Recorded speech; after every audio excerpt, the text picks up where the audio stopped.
Fa mitaky ny amoana ny Jean-Luc Sarandre mihoatra mpikambana amin'ny Antoko-Tima no samborina tany an-tokantrano Nomaly ireo avy amin'ny Fraisakina Androany nosoloany sy teny Randriana Solonyaiko teny ireo mpangalabato no tokony samboriny tandrony filaminana fa tsy ny olona mipetraka any an-trano hoy ity lehibe ny mpanohitra ao amin'ny anteny mera-pirenena ity.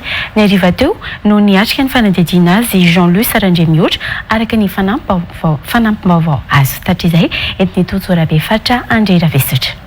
Mbola voatazona eo amin'ny sampana misahana ny Elokanabaka eny amin'ny Toby Ratsimandrava amin'ny hariva teo Jean-Luc Sarandre mihoatra mpikambana eo anivony Antoko tiky Madagasikara taoriany fisamborana azy omalalahady rehefa voalaza fanamoaka ny vaovao mikasika ny vokatra vonjimaiky ny Tsimbadika tao amin'ny tranonkalany seniny sabotsy sasa teo raha ny vaovao azo avy amin'ny Antoko-Tima Androany.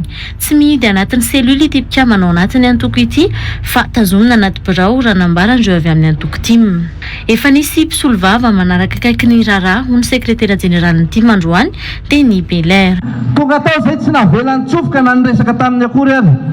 Ahoana moa tsy ahafahanay mitondra avoka miaro ny olonay ao anatin'ireny problema mahazo azy ireny izay inareny sambotra azy antanina tsy fantatra mazavatra ny antony nisamborana azy. Izany ve ny mpitandro filaminana tena hoe mijoro an'ny vahoaka. Dia miantso izay ankehitriny.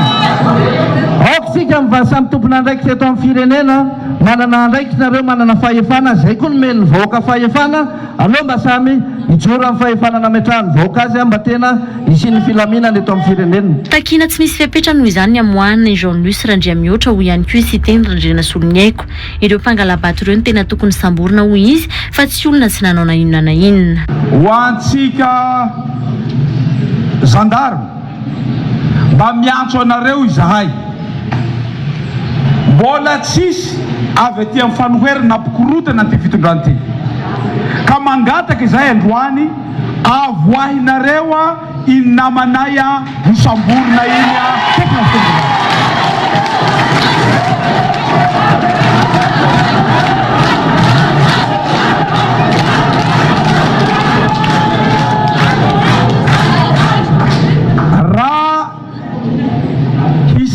Inareo ireo mpangala bato reo ro tokony saborinareo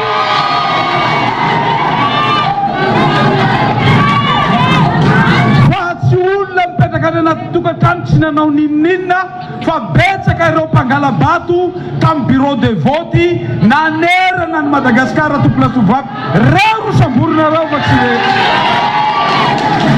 hariva teo ny nanaovana fanadihadiana i Jean-Luc raha ny vaovao farany azo hatrany.